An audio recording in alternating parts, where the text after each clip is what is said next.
satu aja mungkin nggak ketangkep. Tapi kalau kita lempar satu bola tenis ke teman kita, pasti ketangkep. Kira-kira seperti itu. Ada dua hal supaya kita bisa bikin iklan yang jualan. Cuman dua. Pertama, inside. Suara dari langit.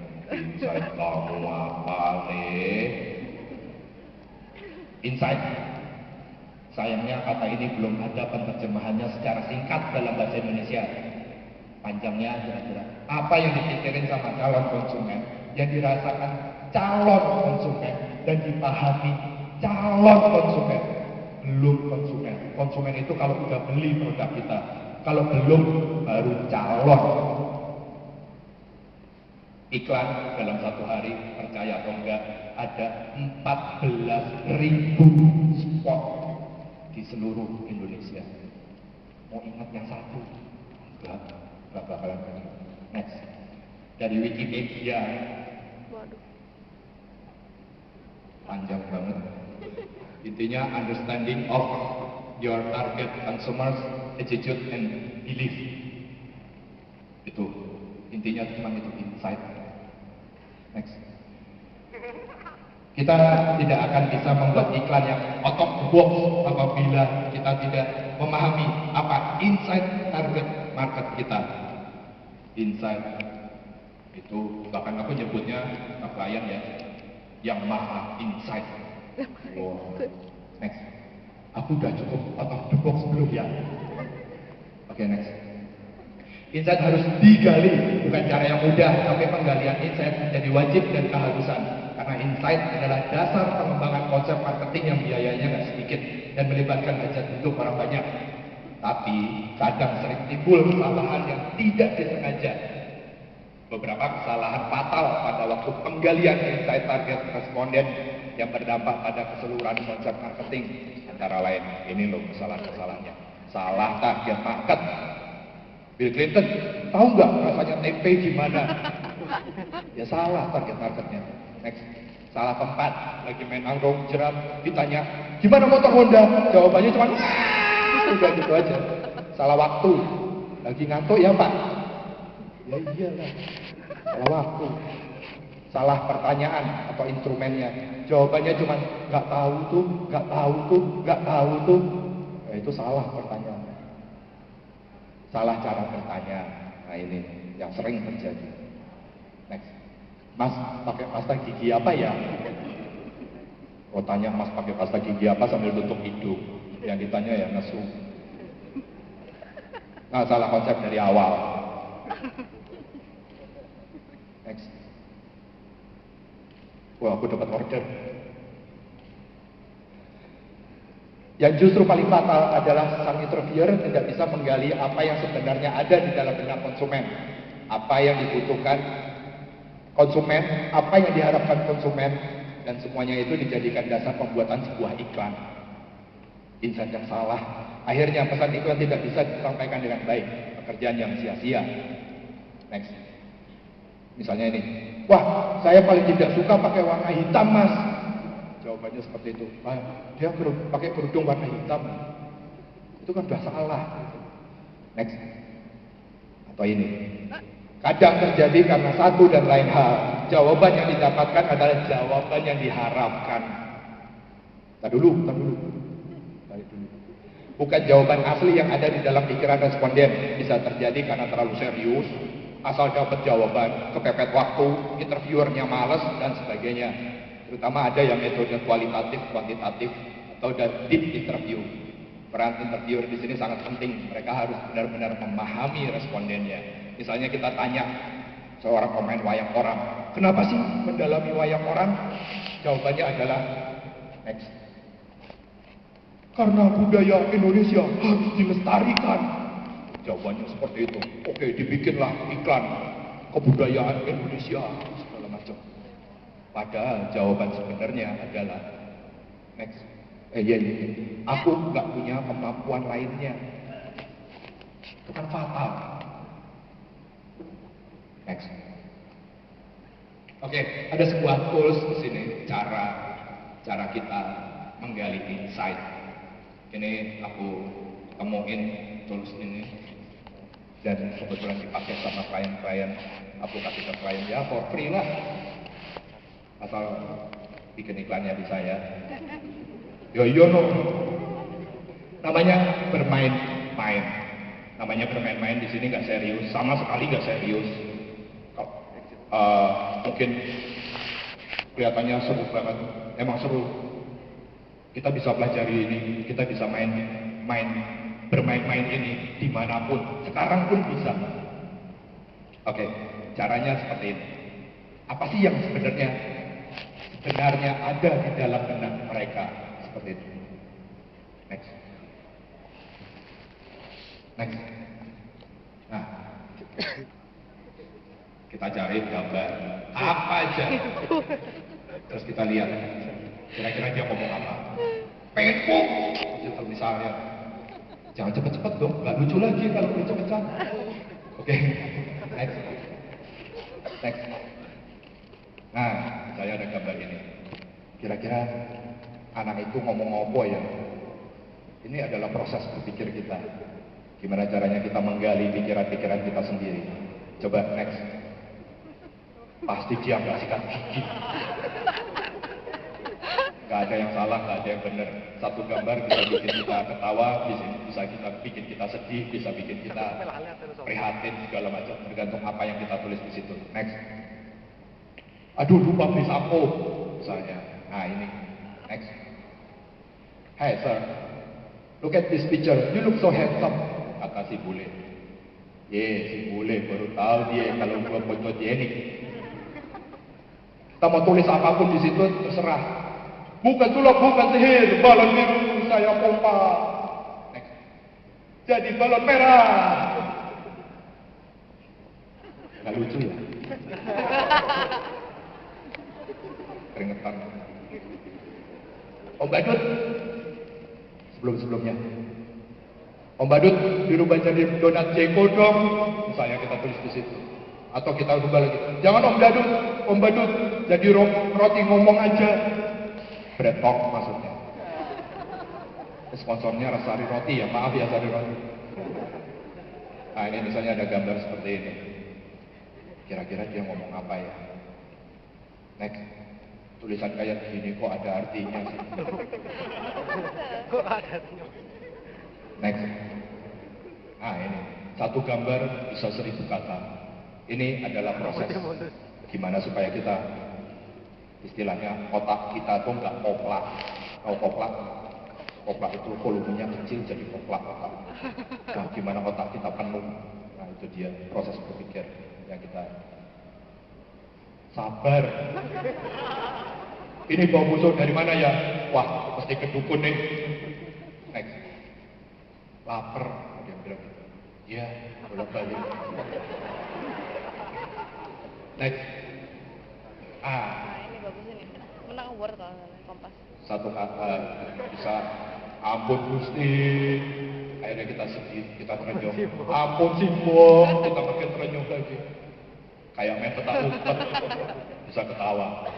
Dalam satu gambar bisa merubah semua emosi kita. Ini adalah proses berpikir kita. Wah, pasti banyak nyamuk nih, kata mereka, salah satu orang di situ. Next. Nah ini demonstrasi mahasiswa. Wah, ini pakai sabun cuci apa ya?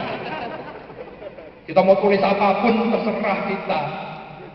Itu adalah proses berpikir kita. Kalau kita udah nggak bisa nulis, berarti kita mandek. Terus tadi siapa yang pembicara pertama itu? Kalau mandek, nggak punya ide, mood yang nggak datang, terus naik gunung. Ya jangan. Kalau aku ya nonton TV aja.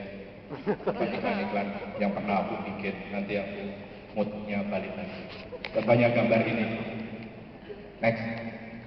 Ini piala kalau aku jual aku berapa ya? Mau tulis apapun salah, nggak ada benar. Ini adalah proses berpikir kita. Next. Di sini aja kalau masuk angin yang minum jamu. Ada mahasiswi yang cakep nggak ya? Nah ini. Next. Semoga dia punya asuransi. Kalau mati beneran repot. Kapan ya aku punya motor kayak gini? Ah ini, ayo. Gile lo, emang benda mati bisa ngomong? Terserah mau nulis apa juga terserah. Sering ada demo, sering dapat orderan sablon nih. Mau cemberut apa senyum tetap aja gak kelihatan. Kalau aku kentut baunya gak ketahuan. Nah, orang tidur aja bisa kira-kira mimpi apa ya? Misalnya apa mimpi itu terwujud misalnya. Gak ada yang salah, gak ada yang benar. Hore, jerawatku gak kelihatan. Next. Nah, ini. Pembersih muka yang bagus apa ya? Binatang pun bisa juga. Hah, pasti makan malamku dimakan dia lagi deh. Nah, ini. Wah, ya Allah. Ayo, kamu mikir apa? Bermain, main. Simpel, sederhana. 20 menit lagi. Aduh, padahal masih ada banyak. Tak cepetin ya. Tentu saja harus dengan metode yang benar agar insight responden dapat digali dan didapatkan dengan baik. Lalalalalalala. Ngapain sih motret aku? Bawa motret dirimu sendiri aja. Seperti itu. Sebelum kita tanya ke konsep ke konsumen kita tanya diri sendiri dulu. Butuh nggak sih kita minuman itu, motor itu, mobil itu, seperti itu. Kita tanya dulu ke diri kita sendiri. Next. Yang pertama insight, yang kedua kreatif. Kreatif. Apa sih kreatif? Dalam sebuah advertising agency ada yang namanya kreatif departemen. Next. Wah, ini di Wikipedia. Kreatif is mental processing bahasa Inggris angel. Next. Kalau kurang jelas, ya kita gede. Kreatif is not department. Gedein lagi. Next. Next. Nah, kreatif itu bukan departemen. Next. Kreatif itu mental process involving the generation of new ideas or concepts or new association between existing idea or concepts. Itu dari Wikipedia. Next. Semua orang yang kerja di advertising agency harus kreatif, karena kreatif adalah proses berpikir. Kreatif itu bukan departemen. Siapapun seharusnya punya proses berpikir kreatif tersebut. Next. Karena kreatif adalah the second most exciting thing in life. Percaya atau tidak, semua hidup kita diatur sama kreativitas kita. Yang pertama, next. Yang ketiga, sorry bukan yang pertama. Yang ketiga itu PD, gajian. Yang pertama, ayo, orgasme. Next. Itu kata aku. Next. Next. Tapi sering kreativitas itu disalahkan ya. Nah ini contoh kreatif yang salah. Ada sebuah pertanyaan di SD di Amerika sana, pertanyaan ulangan umum di SD. Di manakah deklarasi penandatanganan kemerdekaan Amerika ditandatangani? Pertanyaan seperti itu. Ini exactly beneran terjadi. Jawabannya adalah next, di bawah. Kreatif banget. Gak mungkin ada tangan di atas atau di balik atau di luar kertas. Ada tangan di bawah. Itu kreatif. Atau ini expand, A tambah B pangkat N dijembengin.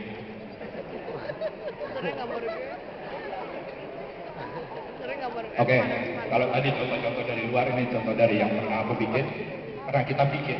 Ini Aki Gaya Sastra, mungkin tahu ya iklan-iklannya Aki Gaya Sastra.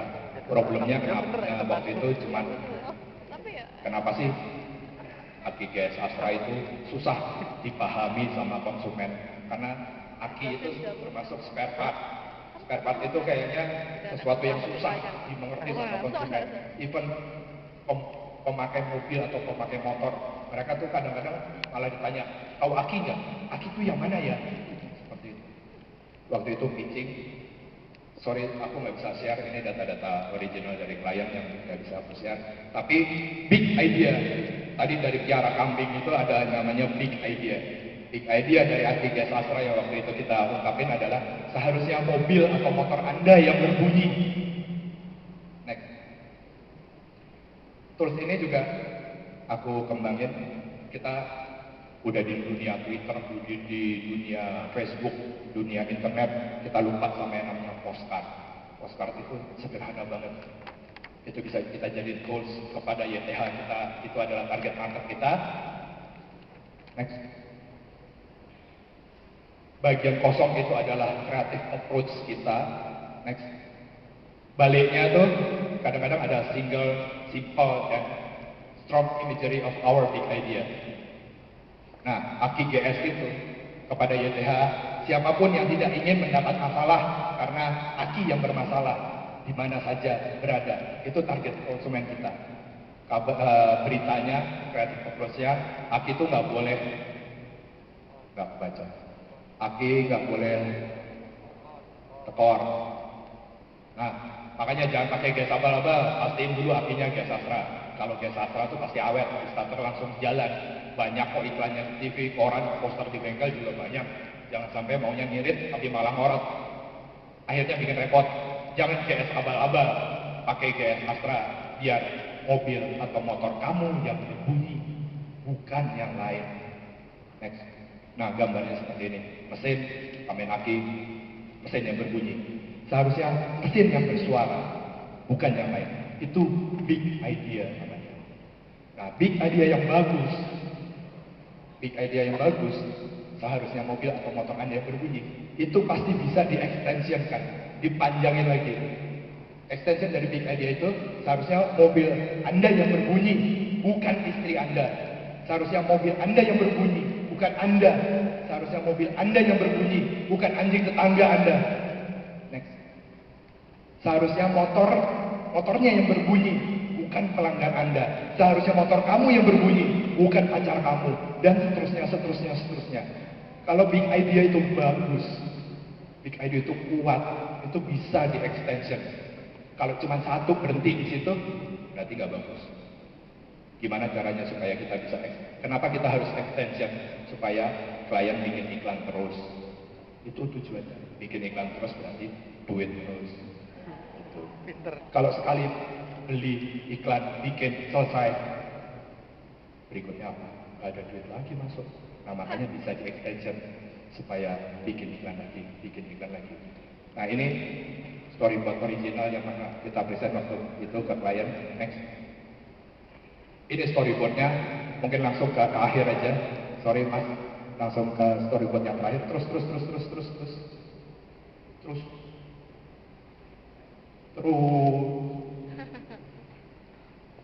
Ayo. Ini tinggal 5 menit lagi. Terus. Nah, dari storyboard itu aku bikin demo TVC. Next. Kita lihat demo istri. Ini masih demonya, masih kita syuting sendiri, kita coba-coba sendiri. Demo istri.